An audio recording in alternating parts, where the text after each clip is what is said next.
மீனாட்சி ஜோதிட நேயர்கள் அனைவருக்கும் வணக்கம். இந்த ஆண்டு மார்ச் மாதம் 29ஆம் தேதி இரவு 10 மணிக்கு சனி பெயர்ச்சி நடைபெறுகிறது. காற்று ராசியான கும்பத்திலிருந்து நீர் ராசியான மீனத்திற்கு சனி இடம்பெயர்கிறார். அதன் தொடர்ச்சியாக மேஷ ராசிக்கு என்ன மாதிரியான பலன்களை ஒரு சின்ன குறிப்பு தொகுப்பு எடுத்து வச்சிருக்கேன். நாம் அதை தொடர்ந்து பார்க்கலாமா? மேஷ ராசிக்கு 12ஆம் இடத்துல மறைவு ஸ்தானத்தில் சனி இடம்பெயர்றாரு. இதனால மேஷ ராசியில் இருக்கவங்களுக்கெல்லாம் உடல் ஆரோக்கியம் கெடும். எடுத்தோடனே உடல் ஆரோக்கியத்தை பற்றி பேசுகிறேன்னு நினைக்காதீங்க. நீங்கள் உங்கள் ஹெல்த்தில் கேர் எடுத்து தான் ஆகணும். கம்மிங் 2 இயர்ஸ் ஓகேங்களா? அதே நேரத்தில் உங்களுக்கு வேலை தொழிலில் அலைச்சல் அதிகமாக இருக்கும். வேலை பலு கூட தான் செய்யும். நீங்கள் எப்போவுமே வேகமாக செயல்படக்கூடியவங்க. மேஷ ராசிக்காரங்க என்னென்னா ரொம்ப ஸ்பீடு, எல்லாத்துலேயுமே ரொம்ப ஸ்பீடாக ரொம்ப சீக்கிரமாக முடிச்சிருவாங்க. அவங்களுக்கு நிதானம் ஸ்லோன்றதே தெரியாது, பிடிக்காது. அவங்க கூட யாருன்னா ஸ்லோவாக ஏதாவது செயல்படுறாங்கன்னா அவங்கள கண்டாலே இவங்க வெறுப்பாங்க. ஏன் இவ்வளோ ஸ்லோவாக செய்கிறீங்கன்னு கோவப்படவும் செய்வாங்க. பட் மேஷராசி அவங்களோட கோபத்தையும் அவங்களுடைய ஸ்பீடையும் கண்ட்ரோல் பண்ணுற டைம் வந்தாச்சு. எஸ், 7.5 சனி தொடங்குது.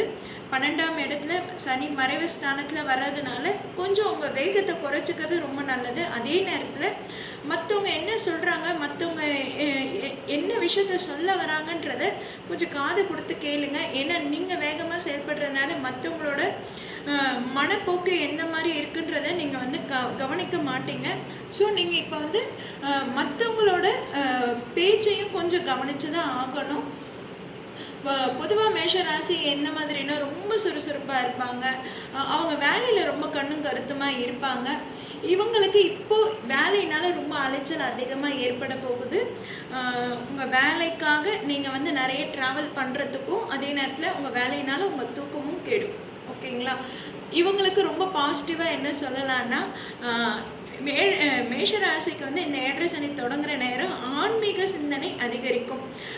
பக்தி முத்திடும்னு சொல்லலாம். இறை நம்பிக்கை ரொம்ப அதிகமாக மேலோங்கும். இறைவனுக்கு அதிக முக்கியத்துவம் கொடுப்பாங்க.